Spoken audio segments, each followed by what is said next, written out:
Listo, doctora Nicole. Muy buenas tardes a todos los participantes. Vamos a iniciar la sesión de hoy y vamos a acoger ante todo el doctor Ernesto José González Rivas. Vuelvo a presentarlo de manera corta. Lo hemos presentado más largamente el miércoles pasado. Ustedes saben que es biólogo egresado de la Universidad Central de Venezuela, doctor en ciencias con mención en ecología, profesor titular adscrito al Instituto de Biología Experimental de la Facultad de Ciencias de la UCB, donde él trabaja como docente investigador desde el año 1993. Como líneas principales de investigación tiene la limnología de embalses, las interacciones fitoplancton-zooplancton, la eutrofización de cuerpos de agua. Él ha sido jefe de departamento de ecología en la Escuela de Biología de la Facultad de Ciencias de la Universidad Central de Venezuela hasta 2008 y desde 95 hasta hoy es jefe del laboratorio de limnología. Desde el año 2006 ha sido punto y sigue siéndolo punto nacional focal de Venezuela en el programa de aguas de la Red Interamericana de Academias de Ciencias, donde he tenido el honor y la alegría de encontrarlo. Por eso, nuestro pedido al doctor Ernesto González. Tiene innumerables papers, escritos, direcciones de tesis, pero sin más voy a pasar al tema que nos convoca hoy en día y del cual él nos va a hablar, es decir, el deterioro de la calidad del agua en lagos y embalses y su recuperación. No creo que será importante considerar que no es algo que no es propio de todos nuestros territorios de América Central.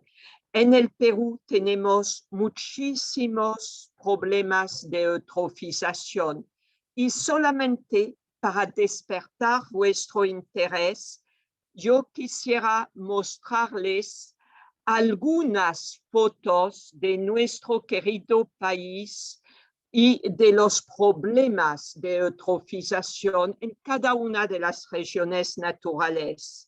Son solamente algunas fotos tomadas o recolectadas. El Titicaca, ¿quién no ha tenido el corazón estrechado cuando ha visto eso? La laguna del Huarcapay, en la parte sur del Guatanay antes que se eche en el Vilcanota, el humedal del Cascuaro en la zona de Chancay a 60 kilómetros del centro de Lima. Eso es son fotos del Colegio de Ingenieros de Arequipa que muestran la eutrofización de embalses. Y esta foto tomada muy cerca, cuando un día que subía hasta el buen pueblo de Huarochirí y que antes del caserío de los Chorrillos me quedé petrificada, viendo cómo desde la zona más alta agrícola, por todos los vertimientos con pesticidas, plaguicidas, etcétera, fertilizantes, la caída de agua había formado este cuerpo totalmente eutrofizado. Y después de estas vistas, tenemos el honor de acoger al doctor Ernesto González. Muchísimas gracias, doctor González. La pantalla es vuestra. Buenas tardes a todos. Muchas gracias, Nicole, Siempre es un gusto poder compartir con ustedes. Y bueno, vamos a empezar. Y agradezco enormemente esas fotos que has presentado por cuanto sirven como un aperitivo, porque yo también voy a empezar mostrando algunas fotos. En la siguiente, por favor. Un segundo. Sí. Ahí, ya. Yo voy a apagar mi cámara por la internet que es bastante inestable aquí en Caracas en este momento. Ok. Bien, podemos empezar comentando que las descargas de vertidos artificiales, eh, a través de las cuales se introducen al medio acuático sustancias o energías, es la fuente principal de los contaminantes. Entonces, una gran variedad de objetos, sustancias, organismos llegan a los cursos y cuerpos de agua, alterando su calidad. Recordemos que estamos hablando de calidad de agua. En este caso, nos vamos a ir justamente o nos vamos a referir a la calidad de aguas de los cuerpos de los cursos y cuerpos de agua, más que todo en lagos y embalses, que es donde yo he trabajado más. En este caso, entonces, los principales contaminantes del agua van a incluir bacterias, virus, parásitos, fertilizantes, pesticidas, fármacos, nitratos, fosfatos, plásticos, desechos fecales y hasta sustancias radiactivas. Sin embargo, en esta conferencia me voy a centrar en el deterioro de la calidad del agua causado por la eutrofización de las aguas como un tipo de contaminación por materia orgánica y fertilizantes, principalmente nitrógeno y fósforo. La siguiente. Bien, vamos a ver algunas imágenes cotidianas de la eutrofización. Esto que ustedes ven aquí es la superficie del embalse La Mariposa, cubierto completamente por Eichhornia crassitis, una fotografía que tomé en el año 2010. Ya más adelante volveré con este embalse. Este Eichhornia crassitis es lo que llamamos el jacinto de agua. Ya les había mencionado que los brasileños le dicen aguapé y los colombianos el buchón de agua. La siguiente. La siguiente es del embalse Suata en Venezuela. Cuando uno ve la anterior, por favor, la de Suata, esta. Entonces uno ve la coloración de las aguas y esta se debe, esa coloración verde, a organismos microscópicos, en este caso la cianobacteria microcistis originosa. Entonces uno dice, ¿cuántas bacterias, cuántas cianobacterias habrán allí para que microcistis originosa se haga notar, confiriéndole este color al agua? Y además, ¿cuántos nutrientes habrán para sostener esta masa vegetal o esta biomasa? La siguiente. La siguiente es la superficie del lago de Valencia, cercano a una estación que nosotros llamamos, donde llegaban los ríos, uno de los principales tributarios, el Cabriales. Y también pueden ver la superficie cubierta por justamente esta cianobacteria microcistis aeruginosa. La siguiente.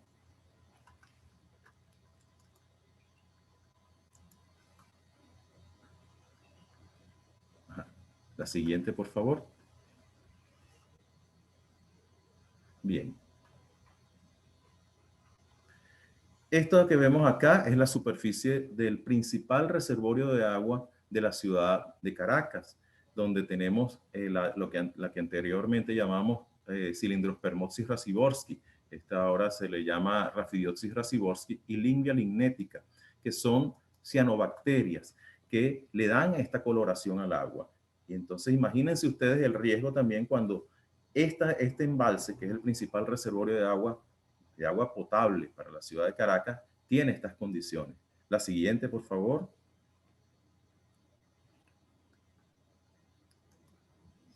Aquí tenemos un embalse urbano, que es el embalse La Pereza. Y este embalse estuvo en el año 2017 completamente cubierta su superficie por la que llamamos la macrófita que llamamos repollito de agua o Pistia stratiotes. Le dicen también lechuguita de agua. Nuevamente, imaginen la cantidad de nutrientes y la cantidad de organismos que están ahí presentes de esta Pistia stratiotes para cubrir el agua de esta manera. La siguiente, por favor.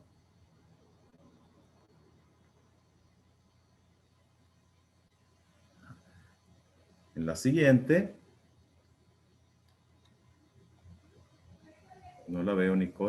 Es el lago de Maracaibo. Está Sí, ahora sí difícil. llego. Sí, ahora ya la tengo.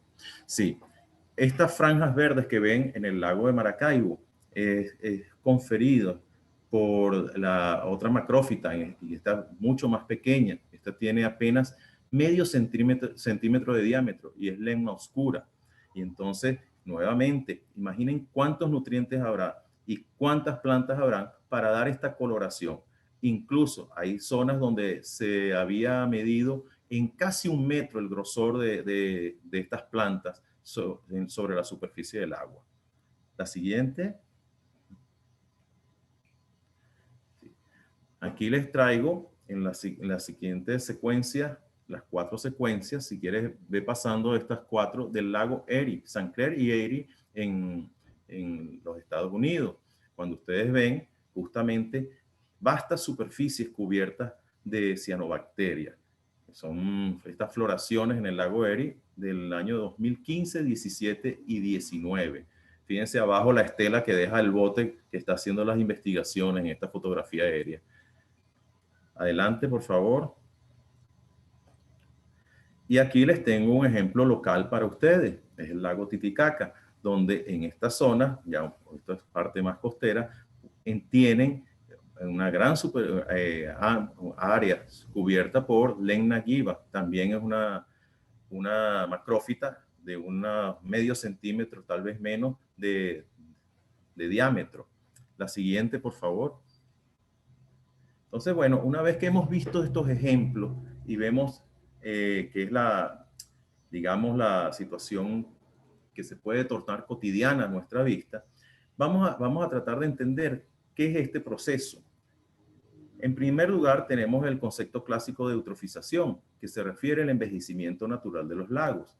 En esta secuencia que estamos viendo, hasta ahora, hasta el 3, vemos como un lago prístino, transparente, con pocos nutrientes, con poca concentración de organismos, poco a poco va recibiendo las sustancias minerales, los sedimentos, y ocurre una fuerte interacción con los ecosistemas circundantes. En este caso, entonces, los sedimentos van rellenando poco a poco y ese lago que era profundo, con aguas prístinas, transparentes, poco a poco se va haciendo más turbio, se va haciendo más somero y la vegetación circundante va entonces ganando terreno hacia el lago. Y este poco a poco se va, digamos, rellenando, va transformándose en una ciénaga y finalmente en una sabana. Y la última, Nicole, la siguiente, en el paso 4, termina por convertirse en un bosque. El cuerpo de agua termina por desaparecer. Este proceso es un proceso de envejecimiento natural de los lagos que lleva bastantes años, miles de años en suceder. Los lagos son efímeros en el tiempo. Sin embargo, la siguiente, por favor, la acción humana ha acelerado este proceso. En la imagen que vamos a ver a continuación, podemos ver la edad del lago, que en cualquier momento de su edad, ese proceso de eutrofización natural es acelerado por la acción humana, por el efecto de fertilizantes, nitrógeno, fósforo. Y esto entonces hace que el lago pueda extinguirse en cualquier momento de su edad. Esto es lo que se conoce como eutrofización cultural. Y en las definiciones más modernas prefieren referirse a eutrofización, a este proceso de eutrofización cultural, es decir, la que ha provocado la acción humana. La siguiente, por favor. Entonces, podemos definir eutrofización, según la Organización para la Cooperación Económica y Desarrollo, como el enriquecimiento en nutrientes de las aguas que provoca la estimulación de una serie de cambios sintomáticos, entre los que el incremento de la producción de algas y macrófitas, el deterioro de la calidad del agua y otros cambios sintomáticos resultan indeseables e interfieren con la utilización del agua. Como ven, ya aquí en este concepto entra también lo que tiene que ver con la utilización del agua. En este caso, para hacerlo más sencillo, para entender el concepto de eutrofización, no es otra cosa que el enriquecimiento con nutrientes que provoca un aumento en la productividad biológica del cuerpo de agua. La siguiente. Bien, ustedes dirán, bueno, pero esos nutrientes, ¿de dónde provienen? ¿Esos nutrientes pueden estar en la naturaleza o son solamente de la acción humana? Vamos a entender un poco de dónde provienen para entonces entender por qué la acción humana genera este desequilibrio. Hay tres fuentes geoquímicas de los elementos. Ellos están, entonces, todos estos elementos, que son los materiales disueltos en los cuerpos de agua, son los nutrientes para el fitoplancton y ellos reflejan justamente, digamos, el terreno que los acoge, va a estar reflejado en el agua. Entonces, fíjense ustedes, tenemos la gran fuente atmosférica, CO2 y nitrógeno molecular, nitrógeno gaseoso. Es una fuente bastante amplia, especialmente de carbono. La segunda fuente es la precipitación. Se originan en los océanos y son transportados en forma de gases y aerosoles, como el azufre, el boro, los halógenos y también el CO2. Pero tenemos una tercera fuente, que es la más escasa en provisión de nutrientes, y es el de fósforo y los cationes biológicos y metales traza. Entonces, cuando uno considera la relación de Redfield en el año, realmente es el año 58, uno entiende que es la proporción carbono, nitrógeno, fósforo en el plancton que uno considera normal es 106:16:1. Entonces, aquí claramente podemos ver que cualquier ingreso de materia, de fósforo, va a alterar esta proporción. Entonces, normalmente, el elemento que está limitando el crecimiento del plancton en las aguas sería el fósforo. Esto es tan así que el señor David Schindler, recientemente fallecido, norteamericano, nos decía que deberíamos estar pendientes del comportamiento del fósforo y hay que controlar el fósforo más que el nitrógeno para proteger y evitar la eutrofización de los cuerpos de agua. La siguiente, por favor. Bien.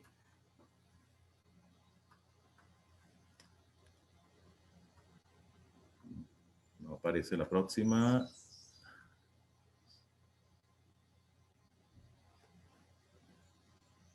No la veo, Nicole. Lo tenemos. Hay un desfase de 1 minuto entre los dos. Sí. A veces demora. Déjame ver si yo la puedo rescatar por acá. Aún no la veo. Clasificación de los lagos. Sí, ok. Ahora sí. Bien. Bien, entonces basándonos en las concentraciones de nutrientes, podemos definir lo que se llama el estado trófico. En este caso es el grado de enriquecimiento con nutrientes y de materia orgánica. Aquí podemos ver que hay básicamente tres tipos de estados tróficos, que sería oligotrófico, cuyo contenido de nutrientes es pobre, con bajo crecimiento de plantas, las aguas claras y profundas, estratos profundos bien oxigenados y baja productividad biológica.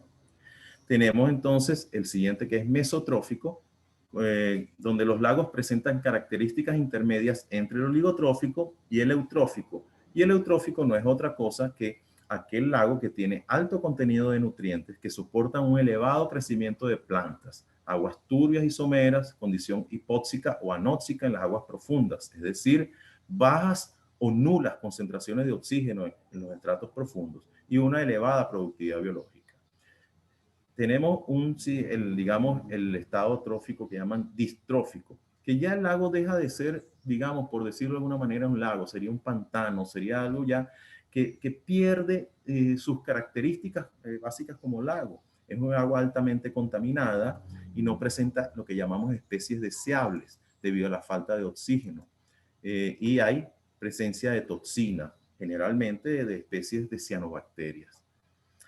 Más adelante, basándose en varios criterios, se han establecido otros estados tróficos, digamos, cuando hay pero muy bajas concentraciones de fósforo total, normalmente menores a las 4 microgramos por litro, y oigan las concentraciones, 4 microgramos por litro, a nivel de lo que llamamos también ppb.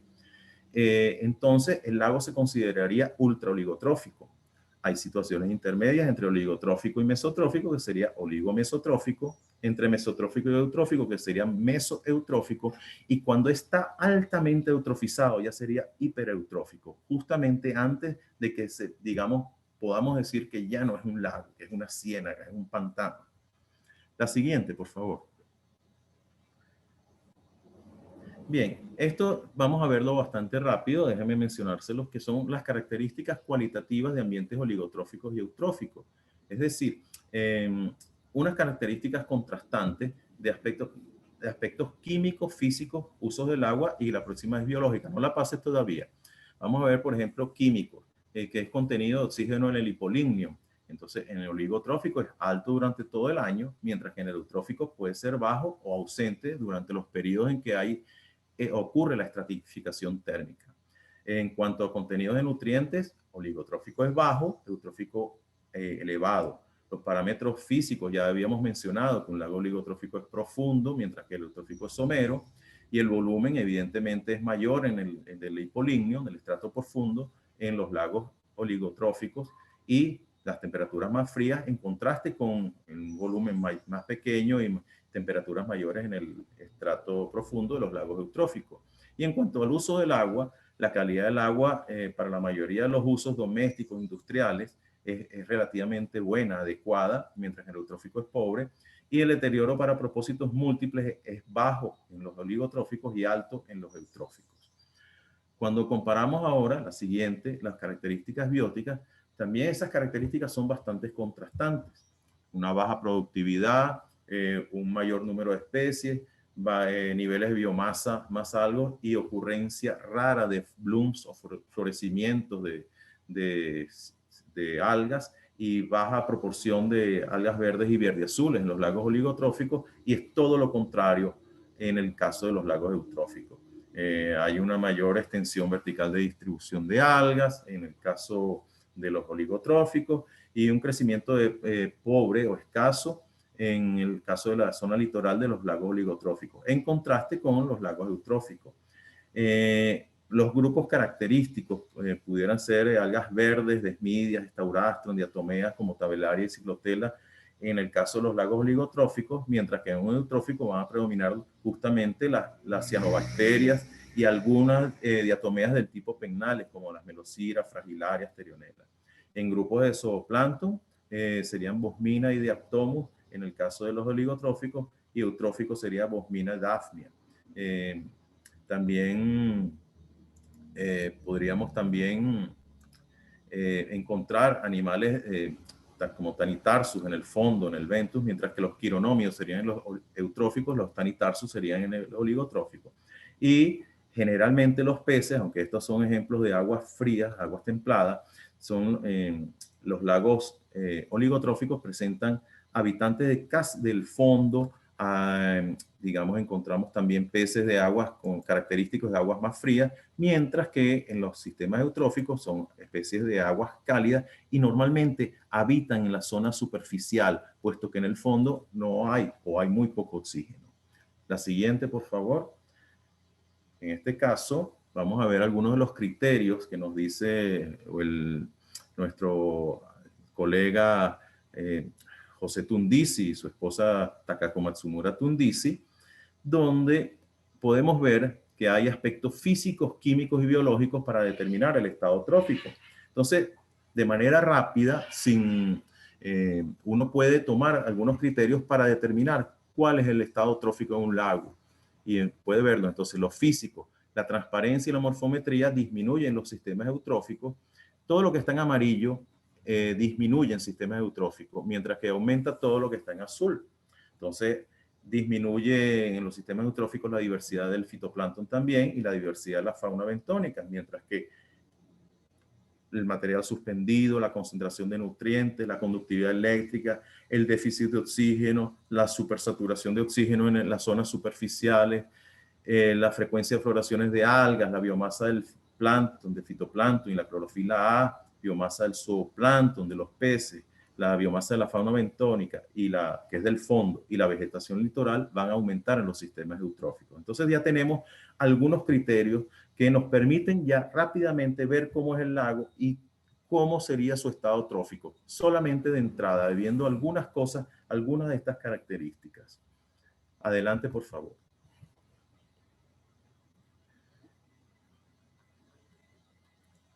Ajá.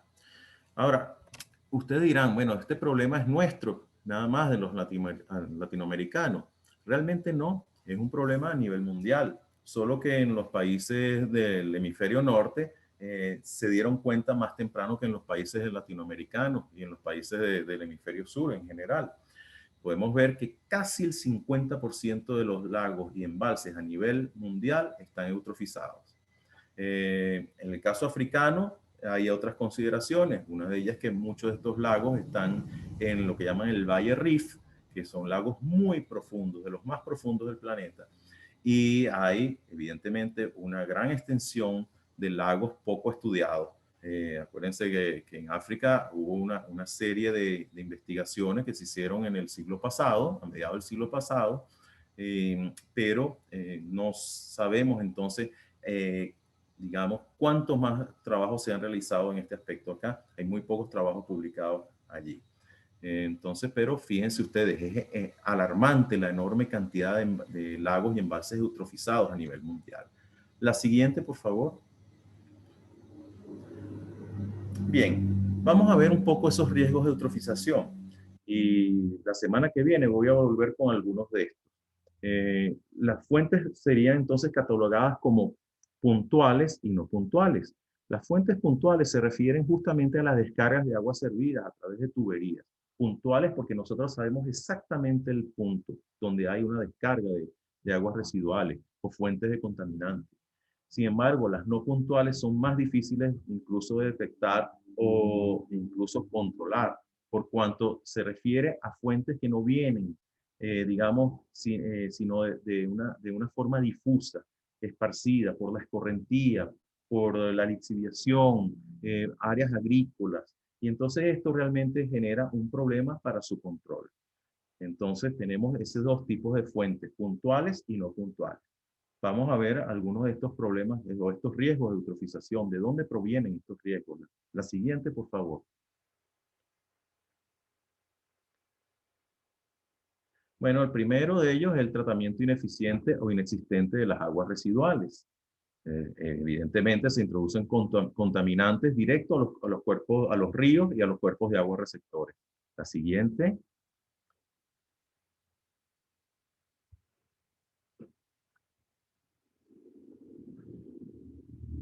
La otra, por favor. Sí. La Sí. vez, No, no la estoy viendo todavía. la Déjame ver. expansión agrícola y Ok, utilización. bien. Ok, esa expansión agrícola ahora sí se ve.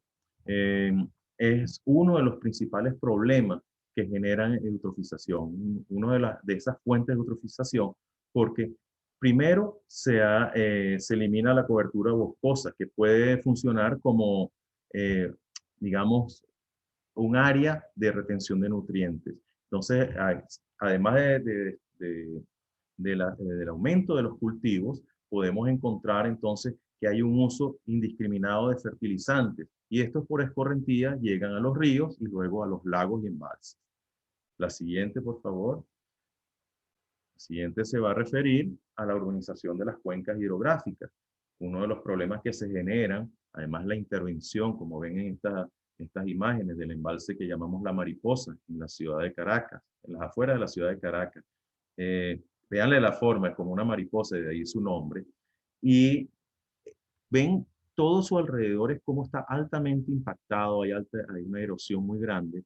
Y además el flujo de agua proviene de manera, su flujo principal es artificial, proviene del bombeo desde otros embalses. Entonces, justamente, ¿qué está pasando? Hay aguas servidas también en estas áreas, estos crecimientos de zonas, digamos, urbanismos no planificados. También cuando se planifican se impermeabiliza el suelo y todos estos nutrientes que están en la cuenca, al no poder infiltrar, entonces van directamente a las aguas. Esto también se nota en el embalse de la derecha. Fíjense ustedes ese crecimiento de urbanismo no planificado alrededor del embalse La Pereza, que ya les había mostrado en las figuras iniciales. La siguiente, por favor.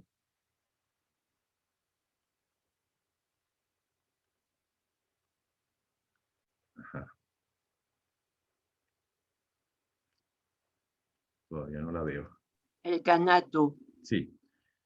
Bien, de las fuentes de nutrientes que tenemos es el aumento de la cría intensiva del ganado. Eh, no por ello no debe dejar de hacerse, pero simplemente entendemos que el ganado con sus excretas o también la cría de aves de corral o de cerdos, esas granjas avícolas y porcinas que se instalan en determinadas cuencas, sus desechos van a ir justamente a parar a las aguas, a veces sin tratamiento previo. Entonces, todo esto es fuente de nitrógeno y de fósforo. La siguiente, por favor.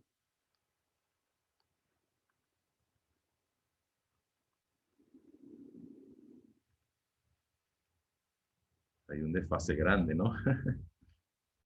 Las piscicolas. Sí. Este es un problema bastante, digamos, interesante.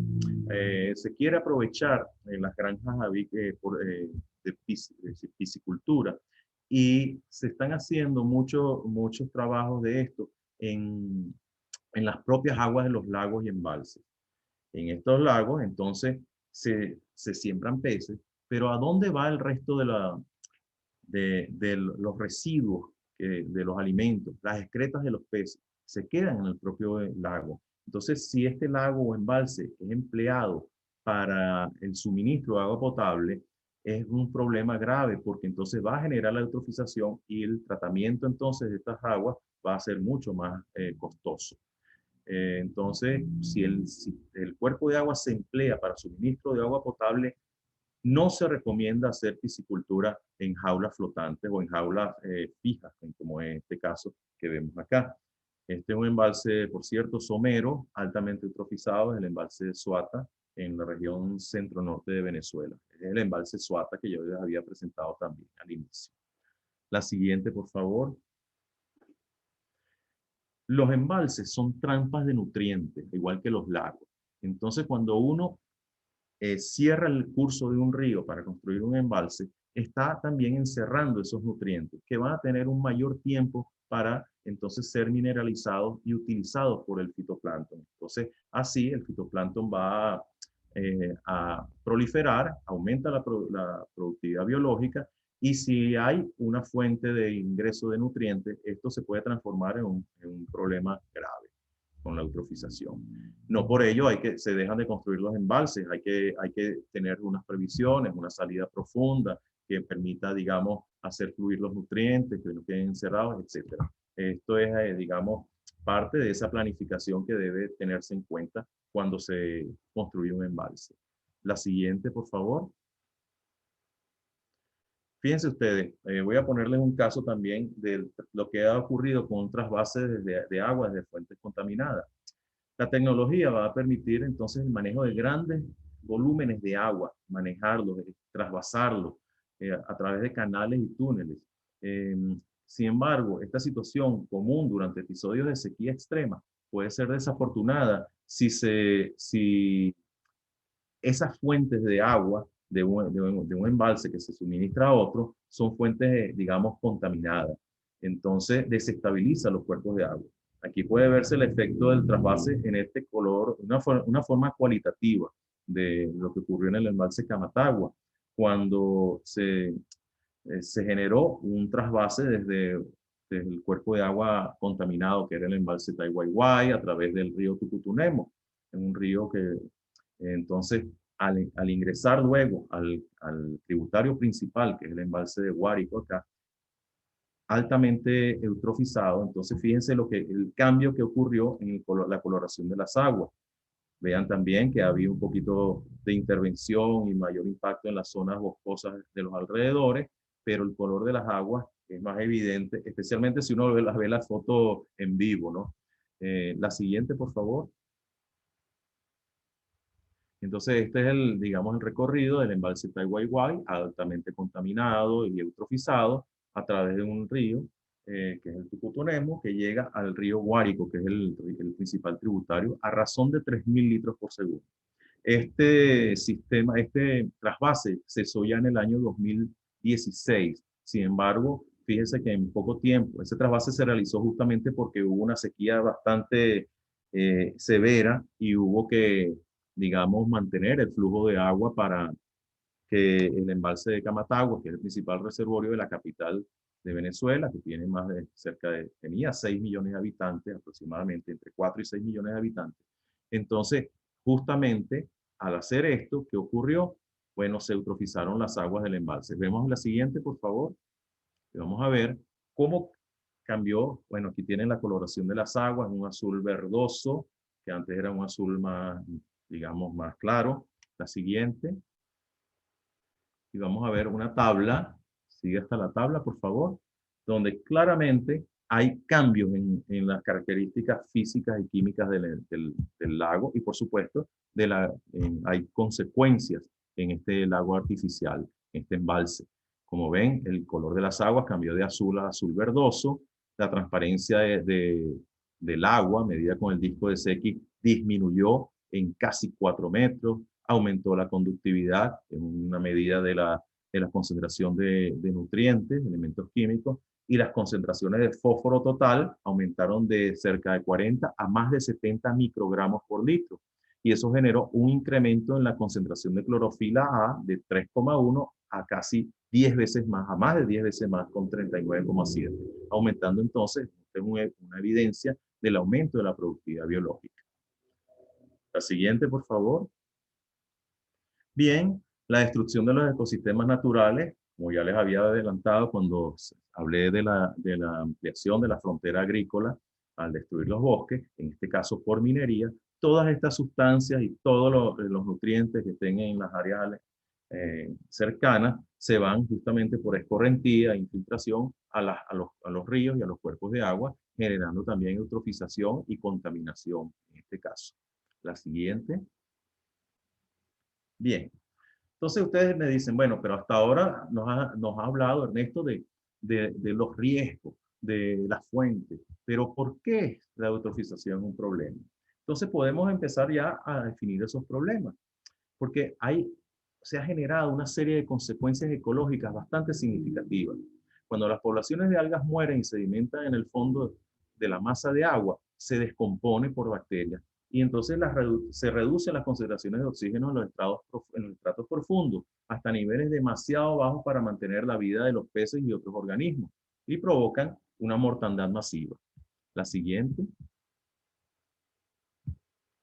También existen riesgos potenciales para la salud porque justamente en regiones tropicales hay problemas relacionados con las enfermedades parasitarias como la esquistosomiasis, oncocercosis y malaria, ya que los hábitats de estos organismos se ven agravados por la eutrofización. Entonces se intensifican los hábitats adecuados para la proliferación de estos organismos. La siguiente. También hay una proliferación de macrófitas que afectan la calidad del agua, ya que interfieren con el aprovechamiento de esta agua, dificultan la navegación, entre otros tantos problemas. Este es el caso del embalse de la Mariposa que les había mencionado al inicio. La siguiente. Y además, en algunas especies del fitoplancton, que son en el caso de las cianobacterias, que proliferan, contienen sustancias químicas que son tóxicas para el resto de los organismos acuáticos y para la especie humana. Entre estas toxinas están lo que llamamos justamente las cianotoxinas, que pueden ser neurotoxinas, que afectan el sistema nervioso central, las hepatotoxinas, que afectan las funciones del hígado, las citotoxinas, que digamos irritan la piel al contacto, y las endotoxinas, que generan coagulación de la sangre. Aquí vemos la estructura compleja de una de las microcistinas, que esta es una hepatotoxina, y son realmente difíciles de remover de las aguas. Entonces, los tratamientos convencionales de potabilización no retienen o no eliminan las cianotoxinas, sino que hay que utilizar otras técnicas más avanzadas, como el uso de carbón activado, entre otros. Entonces, muy importante, digamos, hacer un monitoreo de estas toxinas en las aguas que se utilizan especialmente para el suministro de agua potable. Y si el embalse, por supuesto, está eutrofizado. La siguiente. Bien. Fíjense ustedes lo que está sucediendo. Esto es un caso en varios países del hemisferio norte.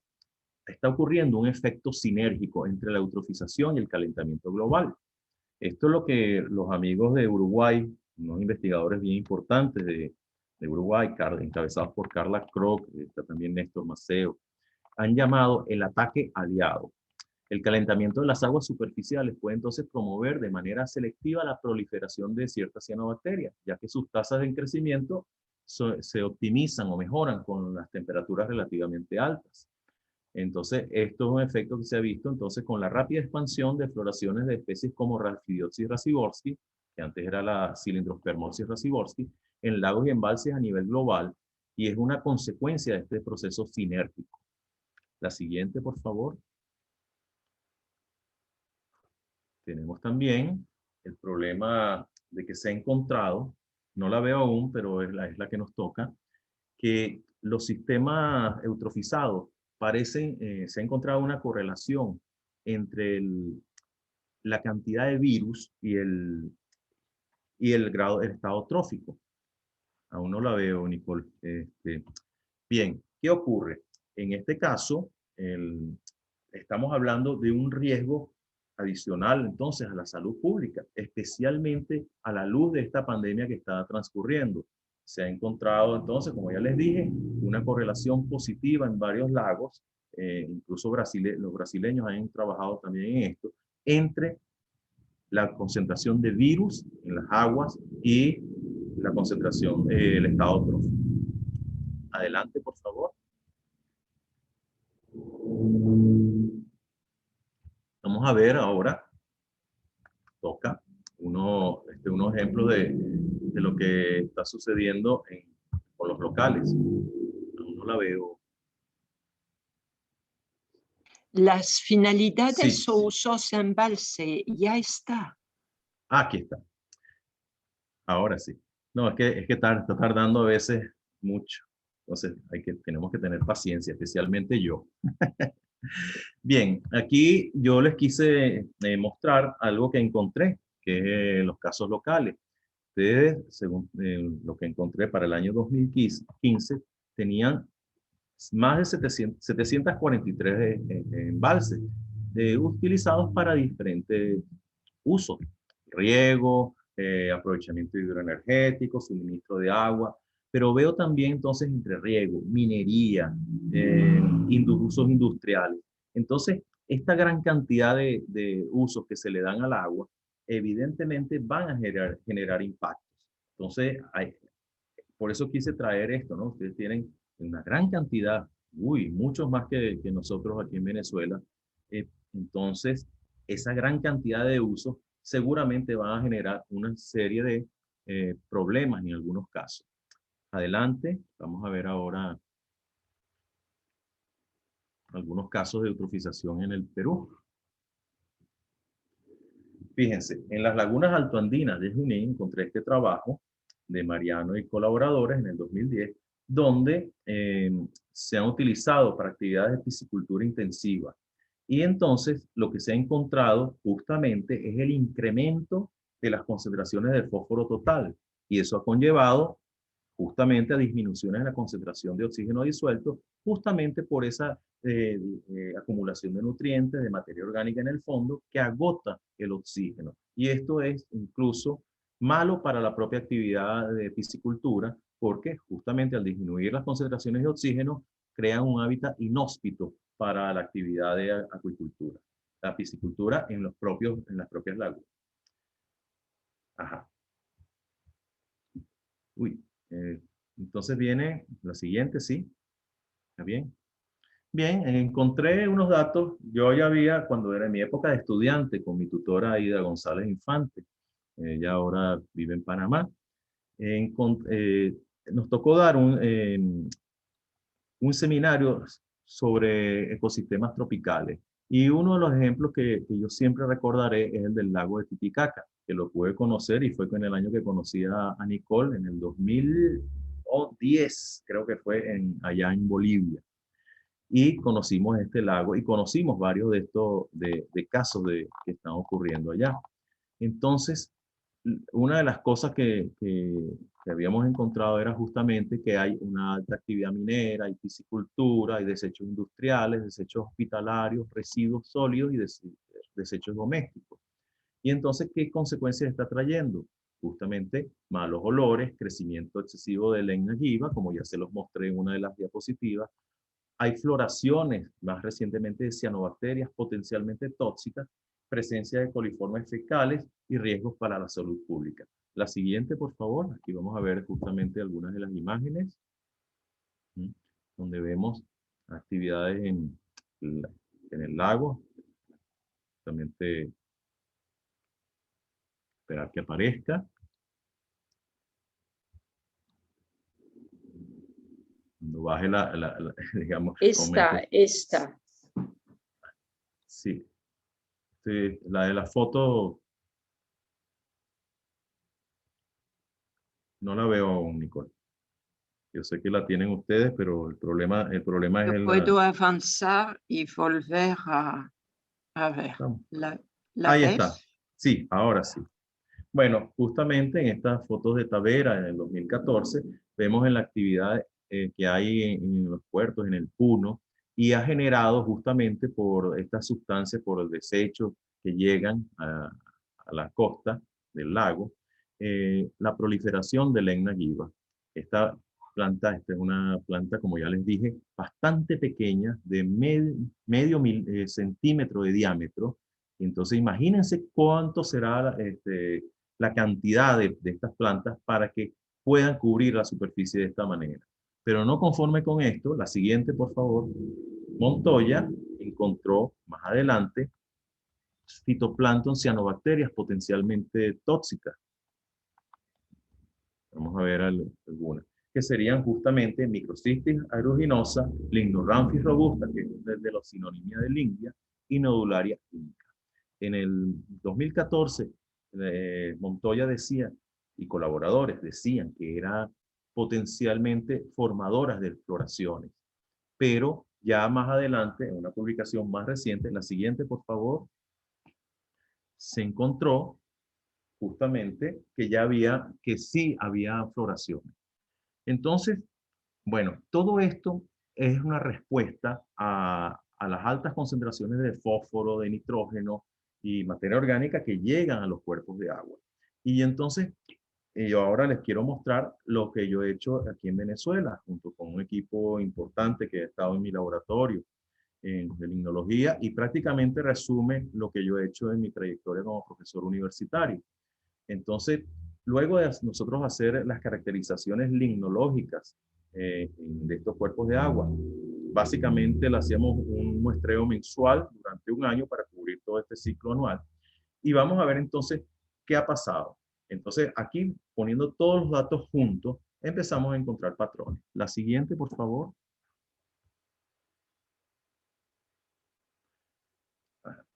Entonces, nosotros, yo les voy a mostrar aquí, en la siguiente, imagino que es la que ustedes ven, yo todavía no la veo. ¿Es el mapa?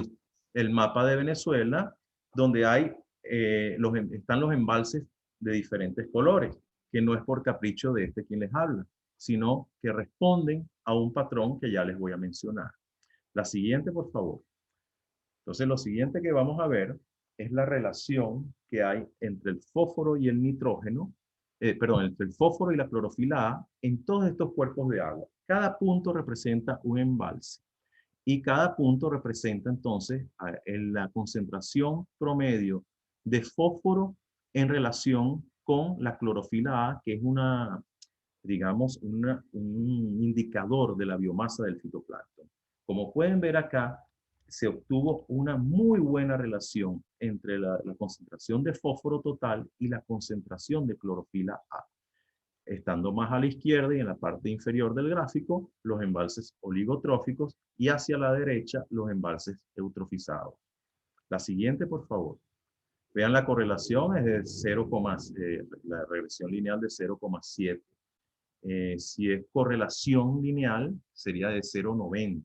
Muy buena. La correlación con nitrógeno total y clorofila A no es tan buena como en el caso del fósforo. Sin embargo, sigue siendo significativa.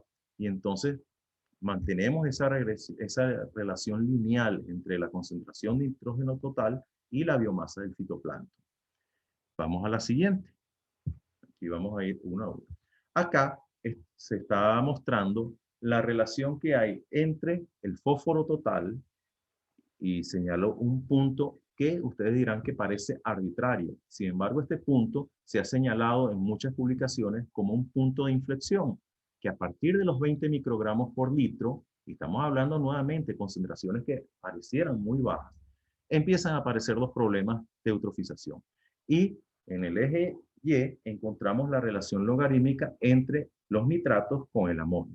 Cuando tenemos una relación nitrato-amonio relativamente baja y bajas concentraciones de fósforo, dale un solo clic, Nicole, para ver qué pasa con los ecosistemas, con los de azul. En este caso, encontramos que las algas verdes son las dominantes. ¿Qué pasa entonces si ya pasan los 20 microgramos por litro?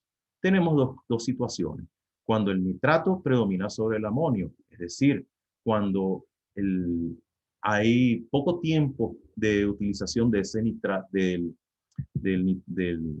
nitrato, o digamos, no hay condiciones para que tengamos que aumente, digamos, que no sea mineralizado completamente y que haya un flujo del agua, hay oxigenación, entonces van a dominar las algas diferentes a las cianobacterias. El teléfono soy yo, me disculpan. Sin embargo, no puedo atender ahora. Entonces, si la siguiente, Nicole, tenemos una siguiente condición, donde el amonio, digamos, ya domina sobre el nitrato. ¿Qué está ocurriendo? Hay un hipolignio anóxico, hay un hipolignio, digamos, que entonces se satura, por decirlo de alguna manera, de sustancias, digamos, reducidas. Y eso, entonces, lo que va a pasar es que hay un flujo de amonio hacia los estratos superficiales y allí, entonces, las cianobacterias van a dominar. En este caso, en tiempos de residencias más largos, en el caso de las aguas del propio embalse. En este caso, dominan las cianobacterias. Entonces, fíjense cómo la relación nitrato sobre amonio y la relación también con el fósforo total nos va a decir justamente qué tipo de fitoplancton domina. La siguiente, por favor. No puedo atender aquí en conferencia. Bien, acá entonces agrupamos los embalses, entonces de acuerdo a sus altas concentraciones de nutrientes y bajas concentraciones de nutrientes. A la izquierda vemos en este análisis clúster cómo quedaron agrupados justamente los embalses con altas concentraciones de nutrientes, los más eutrofizados, y a la derecha los que tienen menores concentraciones de nutrientes. Un trabajo que hice con un amigo, ya lamentablemente ya fallecido, Rolando Quiroz, de Argentina. Adelante, por favor. Bien, exploremos esta relación con el zooplancton. Si se da para el zooplancton, vamos a verla muy rápidamente. Los colores se mantienen. Adelante, por favor. Son los mismos que para el caso del fitoplancton. Y vamos a ver entonces cómo vamos a encontrar una relación también entre los embalses más oligotróficos y el zooplancton que domina, en este caso los copépodos, y mientras se hacen más eutróficos, la siguiente por favor, dominan otros grupos del zooplancton, básicamente rotíferos y protozoarios. En este caso, la relación entre la clorofila, la abundancia y la biomasa del zooplancton también nos da una idea del estado trófico según el zooplancton, que la abundancia del zooplancton. En este caso, vemos en la primera figura los embalses ordenados según su concentración de clorofila y luego en el segundo gráfico, que está en la zona media, es la abundancia del zooplancton y vemos que hay una buena relación. Entonces, igual que con la biomasa, las vemos a la derecha. La relación entre la abundancia del zooplancton con la clorofila nos da una regresión lineal de 0,6, mientras que con la clorofila y la biomasa es de 0,4, que a pesar de que es un poco más baja, sigue siendo significativa. Y la abundancia y la biomasa del fitoplancton están también correlacionadas entre sí. La siguiente, por favor. Vamos a ver ahora cómo se puede hacer para recuperar esa calidad del agua, que es muy importante. Entonces, vamos a ver algunas. Lo estoy viendo una pregunta en el chat. Vamos a ver si esta pregunta es respondida con estas próximas imágenes. Tenemos medidas de control externas que se refieren a las medidas que se toman antes que las aguas de los tributarios lleguen al cuerpo de agua, al embalse o al lago. En este caso, serían la protección de la cuenca de drenaje, donde uno haría reforestación, cambios en el uso de la tierra, tratamiento de aguas servidas. Los preembalses, es decir, un embalse que retenga el agua y los nutrientes, como ya lo hemos dicho, antes de que llegue al cuerpo de agua principal. Allí se retiene hasta el 90% del fósforo. Y el control de nutrientes en los afluentes, el tratamiento justamente de las aguas servidas. Y tenemos las medidas de control internas, tal vez un poco más complicado. Serían manipulación física, que abarca la desestratificación térmica y la mezcla artificial, la aireación del estrato profundo, la extracción selectiva de agua del fondo, sacando el agua donde tiene los nutrientes y la materia orgánica acumulada. Las manipulaciones químicas con precipitación interna de nutrientes, utilizando químicos. Vamos a ver un ejemplo muy rápidamente. El sellado y remoción de los sedimentos y la manipulación de la biota, la cosecha mecánica, las medidas de control químico como algicidas, herbicidas e insecticidas y las medidas de control biológico. Vamos a ver rápidamente algunos ejemplos. El siguiente. Aquí tenemos el control de nutrientes, solamente los voy a mencionar, que es la remoción de nutrientes por tratamiento avanzado, el manejo del lago, el desvío de nutrientes, simplemente que no lleguen las aguas servidas al lago, la remoción de aguas del fondo, del ecolignium, dilución y lavado, precipitación del fósforo o inactivación con sulfato de aluminio, aluminiato de sodio o ambas, oxidación de los sedimentos utilizando nitrato cálcico, por ejemplo, que es la técnica del RIPROX, la aireación y la remoción de sedimentos. La siguiente, para verlos muy rápidamente, algunos ejemplos. Aquí tenemos un esquema de la extracción selectiva del agua profunda, la aireación del hipolignio, la remoción de sedimentos y la desestratificación térmica y mezcla, que va a ser un ejemplo para que voy a darles después para finalizar. La siguiente. Y una que me han pedido que se las muestre en algunos casos, que es lo que llaman la técnica del manejo por la trama trófica. En este caso, vemos que esta es la trama trófica típica de un lago templado, donde vemos que los peces piscívoros, los que comen peces, pueden alimentarse de los vertebrados, en este caso pueden ser peces que comen plancton o plantófagos, y estos a su vez pueden controlar a las grandes crustáceas del zooplancton y a su vez pueden controlar a los crustáceos pequeños y así al fitoplancton. Esto es lo que se conoce como cascada trófica, que cualquier efecto que tenga lugar en lo más alto de la trama trófica se va a expandir como un efecto de cascada hacia la base de la trama trófica, hacia el fitoplancton. Entonces vamos a ver la siguiente. Y entonces tenemos también lo que llaman los conceptos de top-down y bottom-up, que no es otra cosa del tope hacia abajo y el bottom-up del fondo hacia arriba. Eso lo que se refiere es, el bottom-up es el control por nutrientes. Desde la base de la trama trófica, el control es más fuerte para el fitoplancton, el control por nutrientes, que se debilita cuando se aumenta hacia la trama trófica hacia los otros consumidores. Pero el control de depredadores, que sería de arriba hacia abajo, de top-down, es porque los peces piscívoros van a controlar a los vertebrados planctófagos, como lo hemos visto, pero ese control se va debilitando a medida que bajamos hacia la cascada, en cascada hacia el fitoplancton, hacia la base de la trama trófica. Entonces, adelante, la siguiente. Entonces, este control coordinado es el fundamento de lo que llaman la biomanipulación.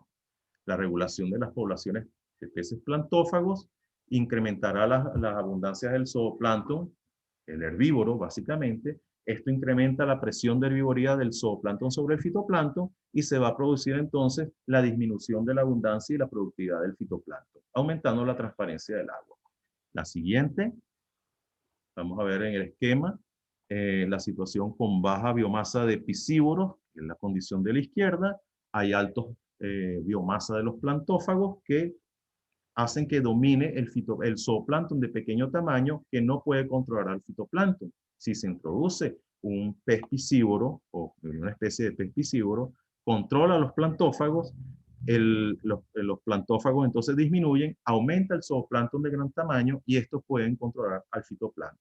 Sin embargo, esta manipulación de la trama trófica, si es bien estudiada, en algunos casos ha dado muy buenos resultados, pero en otros ha conllevado a grandes fracasos. Entonces, hay que saber muy bien para qué, dónde se puede aplicar.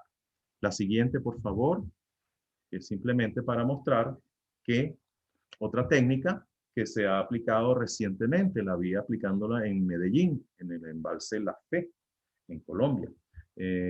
No era realmente era vía, digamos, pasando Río Negro, no era exactamente en Medellín, que ha utilizado la técnica de ultrasonido, control ultrasónico de algas, que la aplica la compañía LG Sonic, que lo que hace es aplicar ultrasonido en el estrato superior y entonces con las altas densidades de cianobacterias las mantiene limitadas en la zona más profunda, impide el desplazamiento y entonces no pueda, digamos, hacer sus funciones de fotosíntesis y así limita o controla su crecimiento. La siguiente. Y aquí lo que quiero mostrar en esta imagen, esta tabla, es que hay una serie de problemas generados por la eutrofización y fíjense que una sola técnica, cualquiera de ellas, no controla a todos los problemas, porque la eutrofización es un problema complejo y como tal no tiene una solución sencilla. Entonces, se pueden controlar con una combinación de medidas a todos los problemas, pero una sola no sirve para todos. Vamos a ver algunos ejemplos muy rápidamente de recuperación. La que sigue, que es el caso Washington, el lago Washington en Estados Unidos, en Seattle, donde es un caso clásico de recuperación, que es, digamos, es la experiencia de restauración exitosa, es el mejor ejemplo que se ha dado en el mundo, y es solamente por el desvío de las aguas servidas. El lago tenía altísimas concentraciones de fósforo, dominado por Oscillatoria rubescens desde el año 1955 hasta el 73, y esto, digamos, debido a la gran cantidad de aguas servidas que llegaban al lago. La siguiente, el reconocido limnólogo Edmondson implicaron al fósforo, que además el fósforo era el que se utilizaba en los detergentes en aquel momento. Y entonces las concentraciones eran bastante elevadas, de 70 microgramos por litro en los años 70. Y entonces esto generaba la acumulación de algas, esos problemas de eutrofización, materia orgánica, que al descomponerse generaban los malos olores y bueno, era una situación muy incómoda. Luego de una discusión con las industrias y con una gran discusión política, la siguiente, por favor, se logró el consenso de desviar las aguas y entonces, en este caso, hubo una mejora muy rápida y fueron predichas en la calidad de las aguas y las cianobacterias disminuyeron hasta niveles insignificantes. Adelante. Vamos a ver en esta gráfica justamente las concentraciones de fósforo, cómo fueron disminuyendo luego del desvío de las aguas, cómo entonces aumentó la transparencia, un valor promedio de 4,9 metros, que es bastante elevado, disminuyó la carga de fósforo a menos de 20 microgramos por litro, disminuyeron las concentraciones de clorofila en más de un 50%, disminuyó la densidad del fitoplancton, disminuyó completamente la cianobacteria oscillatoria rubescens y reapareció el crustáceo, la pulga de agua, el cladócero Daphnia. Esto fue ayudado además por el aumento del leperlano, una especie de pez que depreda a uno de los depredadores, en este caso el camarón neomisis, entonces que depredaba a Daphnia. Entonces, las Daphnia también ayudaron a controlar la cianobacteria. Entonces, este es el caso clásico que se muestra como una restauración solo desviando la fuente de fósforo. Les voy a mostrar muy rápidamente para ir terminando los dos casos de Venezuela, la siguiente, que este es el caso del embalse La Mariposa, que es el que le da suministra agua potable a casi 6 millones de habitantes, era hipereutrófico. La siguiente. Este lago, bueno, vamos a ver entonces que con las grandes fluctuaciones de nivel y con todas las sustancias que le recibe de sus alrededores, altamente eutrofizado, entonces, ¿qué ocurre? La siguiente, vamos a ver una secuencia de fotos, que se las puse conjuntamente, de cuando se inició, por lo menos en la época más reciente, esto ya había ocurrido en el pasado, en los 80, pero volvió a suceder a partir del mayo 2006, cuando la superficie fue cubierta por en más del 10% por el Cornea crassipe. Entonces, se aplicó lo que llamamos la cosecha mecánica de esta planta y entonces se pudo controlar. Sin embargo, las fuentes que generan la eutrofización siguen presentes. Por lo tanto, fíjense ustedes en la secuencia de todos estos años que han transcurrido, cómo tiene que hacerse esta cosecha cada cierto tiempo, porque al estar presentes las fuentes de eutrofización, este problema va a continuar. La siguiente, por favor, si quieres pasa rápido la siguiente y después la otra para que vean la situación actual. Bueno, fíjense ustedes cómo está este embalse, prácticamente lo perdimos.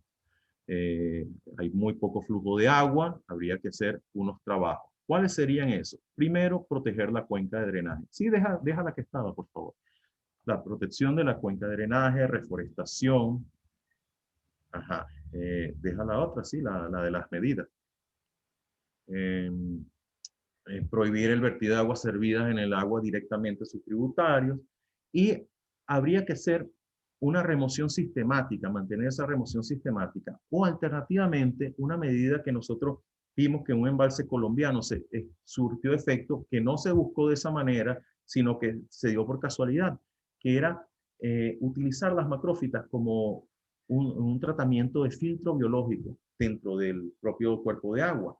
Las plantas se confinaban en la entrada de los tributarios. La siguiente, por favor, para que se vea lo que se quiere exponer. Esta es la situación. Bajo estas condiciones de alta concentración de macrófitas, las raíces se desarrollan de una gran manera, como lo ven en la foto de la derecha.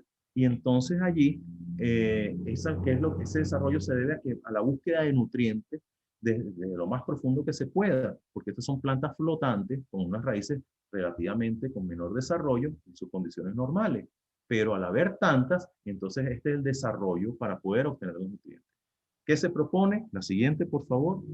Confinarlas entonces en los tributarios para que funcionen de filtro biológico y el cuerpo de agua principal quede, digamos, de una manera transparente, que permita entonces mejorar la calidad del agua. Y como cualquier prado, cualquier grama de los jardines de las casas, habría que ir retirando las senescentes o mantenerlas al control.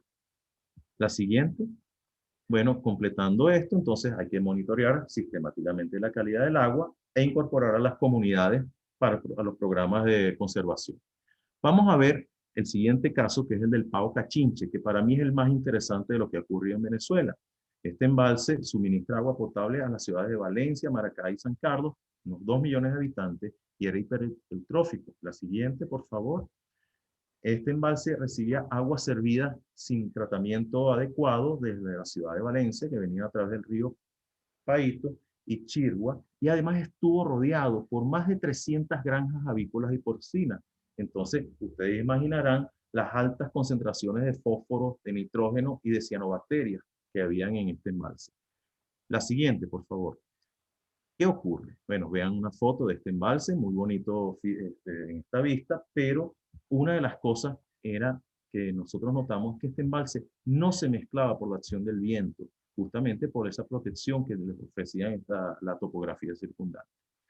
¿Qué hicimos entonces en el laboratorio a solicitud de las empresas hidrológicas? La siguiente, hicimos una caracterización y entonces sugerimos la desestratificación artificial, en este caso. Entonces, ¿qué ocurrió? Simplemente, la siguiente, por favor. Se colocó en una zona, que es este lado en el brazo oeste del embalse, unas 6 líneas de aireación que consistían unas mangueras perforadas con unos agujeros de 2 milímetros, con no mucho, a 1 o 2 metros sobre el fondo de esta zona que se aireó, una zona, digamos, cercana a donde estaba la torre de toma. Este compresor local lo que hacía era bombear aire comprimido y se generó una cortina de burbujas de aire que lo que hacían era oxidar el fósforo. Vamos a ver entonces qué ocurrió. Luego de un año de operación continua, van a ver entonces la siguiente, que vamos a ver justamente las curvas de temperatura, y vean la curva de 6 metros, que dice 27 grados centígrados, la curva de temperatura, inamovible, ese embalse no se mezclaba. Y eso lo que generaba entonces es que al no haber oxigenación de los estratos ya más profundos, a partir de los 6 metros de profundidad no había oxígeno. ¿Qué ocurrió después de la aireación artificial? La siguiente. Vamos a ver claramente entonces cómo ahora la temperatura no era la misma, digamos, de forma horizontal, sino vertical. Luego de un año de operación continua, logramos que se oxigenara completamente la columna de agua y además la temperatura fuera la misma de arriba a abajo. ¿Qué trajo esto como consecuencia? La siguiente. Bueno, primero disminuyeron las proporciones de cianobacterias, como lo ven, no mucho, porque los nutrientes todavía están allí, de 89% a 83%, pero digamos, los otros grupos de algas aumentaron sus proporciones. Pero lo más importante ocurrió con los nutrientes. La siguiente, por favor. Entonces, fíjense, rápidamente, vamos a resumir que hubo un aumento en la transparencia del agua, pérdida gradual de la estratificación térmica, disminución de las concentraciones superficiales de oxígeno disuelto en comparación con los valores previos de sobresaturación, y se oxigenó el estrato profundo. Disminuyó el pH de las aguas superficiales, disminuyeron las concentraciones de fósforo y nitrógeno, se homogenizaron las condiciones físicas y químicas de las aguas, disminuyeron las proporciones relativas de cianobacterias, desaparición de las floraciones de cianobacterias y aumento de las proporciones relativas de algas verdes. Como ven, un mejoramiento en la calidad del agua. La siguiente, por favor. Y aquí vemos una imagen del área aireada completamente diferente al área no aireada. Entonces, el mejoramiento fue evidente de manera cualitativa y cuantitativa también. La siguiente. Lamentablemente, esta situación no se pudo sostener porque después del año 2005, por el aumento del nivel del lago de Valencia, que estaba inundando áreas de la ciudad, entonces se había desviado las aguas del lago justamente la siguiente, por favor.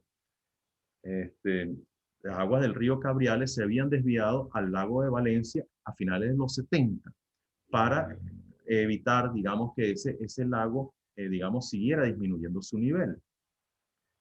¿Qué ocurrió? En el año 2005, por el excesivo aumento, hubo que desviar nuevamente las aguas del lago, del río Cabriales, del lago de Valencia, a su cuenca original, que era la cuenca del río Pao, hacia el río Paito.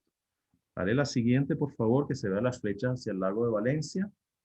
Ajá. Y luego, ese es el desvío final hacia el río Paito, que es justamente el tributario del embalse Pao Cachinche, y lamentablemente se revirtieron todos los efectos.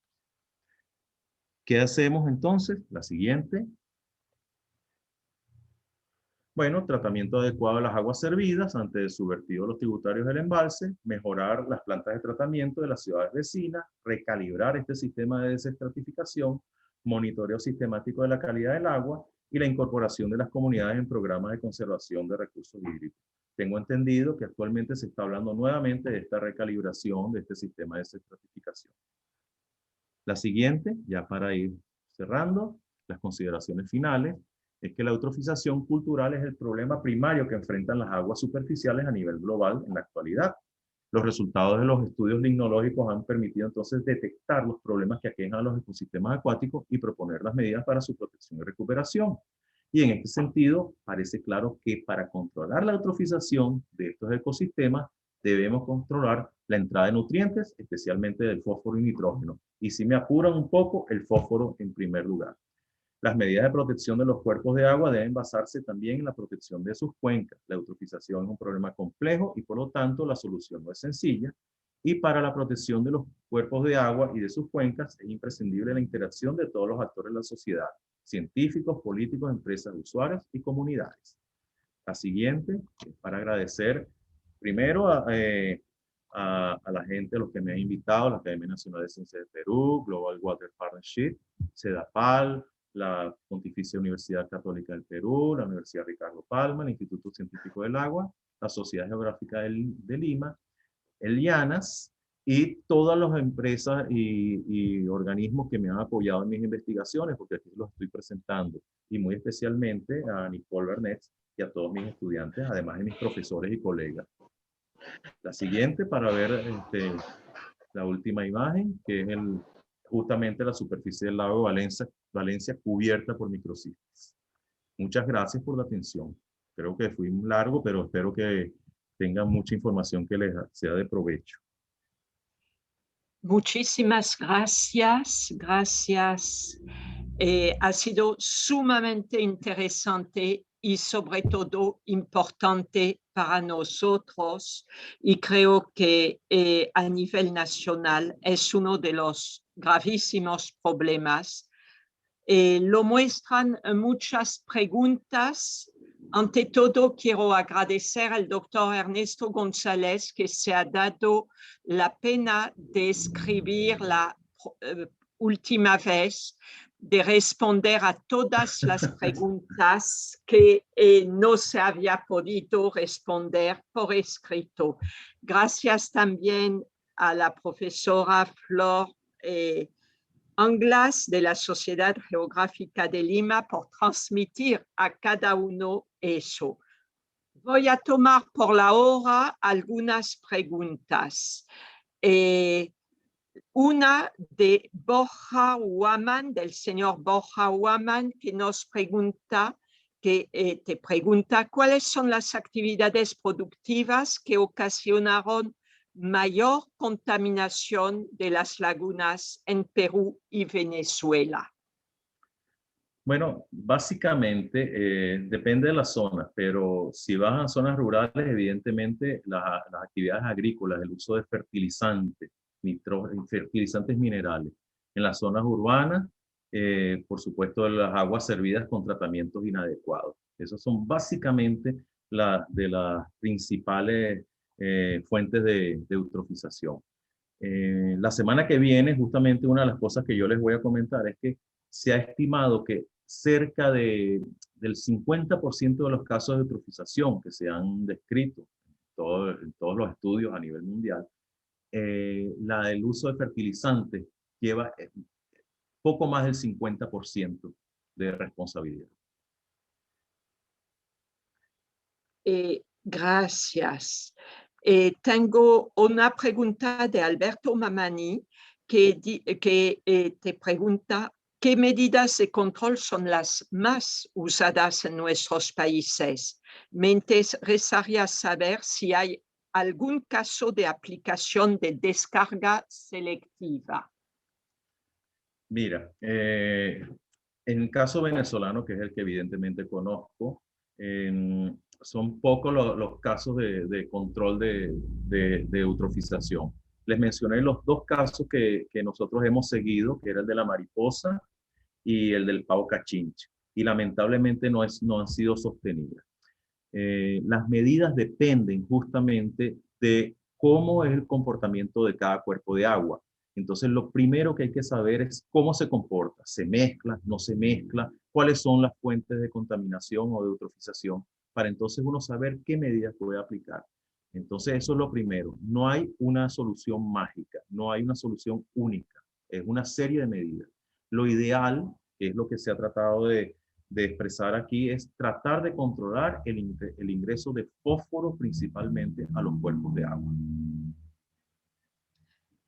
Gracias. La señora Yesenia Debo Montero pregunta, después de dar buenas tardes, por favor, ¿podría darme la referencia completa de la diapositiva de clasificación de los lagos de acuerdo a sus grados de enriquecimiento, para citarlo? Ok, bueno, eso lo he sacado de varias referencias, pero ahí básicamente el libro de José Galicia Tundici, de limnología, que ahora hay una versión, tengo entendido, en inglés, una en portugués, no sé si salió una en español, y lo consiguen en Amazon. Lo que puedo hacer, Nicole, o te autorizo es, esas tablas la puedes copiar aparte, se la envía, que te lo pida por correo. Ya, perfecto. Básicamente Gracias. Tundici, hay muchos más. Está también el de el índice de Salas y Martinó que hemos utilizado. Hay varios. Yo uso el de Salas y Martinó, que creo que se los mencioné anteriormente. Y gracias. Brenda Gamarra nos pregunta, ¿existe alguna manera de controlar la presencia de cianobacterias en el agua dedicada al consumo humano? Wow, esa es, digamos, el punto central. Las cianobacterias están porque tienen que estar, o sea, no es, y hay que entender, eso me lo decía un investigador argentino, Quirós, que es el que les mencioné. Ellas proliferan porque hay una serie de condiciones ecológicas que les permiten proliferar.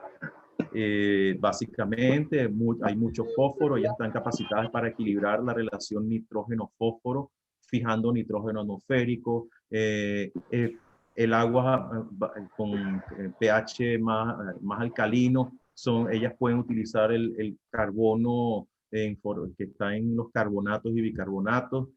Además tienen un mucílago que las protege del consumo del zooplancton. Entonces hay una serie de condiciones. Ahora, ¿qué es lo principal? En este caso, dependiendo de cómo se comporte ese embalse o ese cuerpo de agua. Si ese cuerpo de agua digamos, se mezcla o tiene periodos de mezcla al año, hay que buscar cuál es la fuente de fósforo. Si no se mezcla, que es cuando, digamos, las aguas están quietas más tiempo, entonces buscar una forma de agitación. Por supuesto, hay que inactivar el fósforo. El fósforo se inactiva de muchas formas. Una de ellas es por la aireación, porque el fósforo en su estado oxidado no es soluble y precipita. Sin embargo, va a estar allí.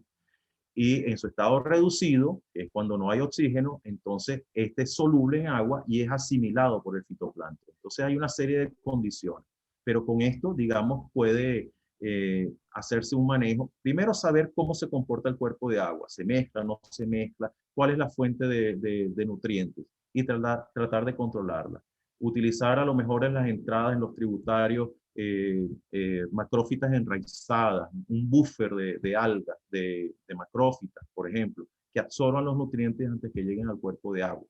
Entonces son muchas las formas que se pueden hacer dependiendo de las características de cada cuerpo de agua. Gracias. Hay una pregunta sumamente importante de uno de tus compatriotas Otto. desde Venezuela, que es muy importante para nosotros en el Perú, porque tenemos este mismo proceso, lo conocemos de manera acelerada. Por ejemplo, no solamente en el Titicaca, en la laguna de Junín, pero en lagunas al pie del Pariacaca y de tantos glaciares. Es el señor Otto, que ha hecho muchas otras preguntas que te enviaremos, pero esta dice, en Venezuela actualmente hay una alta presión del sector de los piscicultores de que se permita el aprovechamiento de los embalses a través del sistema de jaulas flotantes. ¿Cree usted que esto es conveniente? ¿Qué hacer ante eso, por favor? Sí. Mira, lamentablemente, déjeme ponerlo, digamos, en otro contexto. La pregunta es si el embalse, ¿para qué se utiliza el embalse? Si es un embalse de repente para riego solamente, o un embalse, digamos, control de inundaciones con las medidas pertinentes, uno pudiera permitir cierto tipo de actividad con ciertos controles. Si ese embalse además tiene su tiempo de renovación, un tiempo de residencia corto, o sea que sus aguas permanecen poco tiempo y permiten fluir, entonces, o se puede extraer el agua de fondo, digamos, eso pudiera permitirse, como digo, limitado. Pero si es un embalse utilizado para el suministro de agua potable, no debería permitirse. Yo entiendo la presión, yo la he visto acá bastante en Venezuela, sé que hay una presión para este tipo de cosas en muchos de nuestros países y el problema de las jaulas flotantes es que todos los residuos de los alimentos que no consumen los peces, las excretas de los peces y especialmente donde se construyen estas jaulas flotantes, que pueden ser, no, una ensenada donde no moleste a nadie, y resulta que es en esas ensenadas donde se concentra aún más y eso permite esas floraciones que abarcan luego todo el cuerpo de agua. Entonces, debería evitarse en los sistemas en los embalses para suministro de agua, los sistemas para suministro de agua potable, el cultivo en jaulas flotantes dentro del propio embalse. No es conveniente por el problema, porque un riesgo de eutrofización es muy elevado. Ya son las 6:30. Muchísimas gracias, Ernesto. Si lo permites, te enviaremos las preguntas, pero antes voy a pedir al señor Rider Vergara de enviarnos a la Sociedad Geográfica de Lima la pregunta formulada de manera más exacta. Muchísimas gracias ante todo y felicitaciones al doctor Ernesto González. Gracias a todos los que nos escuchan y gracias por ser más sensible a un problema que no es natural, es una eutrofización cultural. Es al igual que los riesgos naturales son responsabilidades humanas, la calidad del agua es un aspecto cultural nuestro. Entonces, no lo olvidemos y les esperamos el próximo miércoles a la misma hora. Entramos a la hora exacta, a veces esperamos 5 o 7 minutos, pero ahora que hemos iniciado las conferencias específicas, son más largas. La próxima vez se entrará en el campo del impacto de las actividades agrícolas, pecuarias, etcétera, en la calidad del agua. Muchísimas gracias, Ernesto, y hasta el miércoles. Gracias, Nicole. Lamento haberme extendido, pero como la otra vez, me puedes enviar las preguntas y yo con todo gusto las respondo por escrito y tú se las puedes enviar a los que participan en el curso. No hay ningún problema. Sí, las enviamos uno por uno y así lo hacemos inmediatamente gracias Excelente. a Flor Anglas, que está con nosotros, que nos acompaña, y a todo el equipo de la sociedad. Gracias. Gracias. Feliz noche. Feliz noche. Gracias. Nos vemos. Hasta luego. Gracias.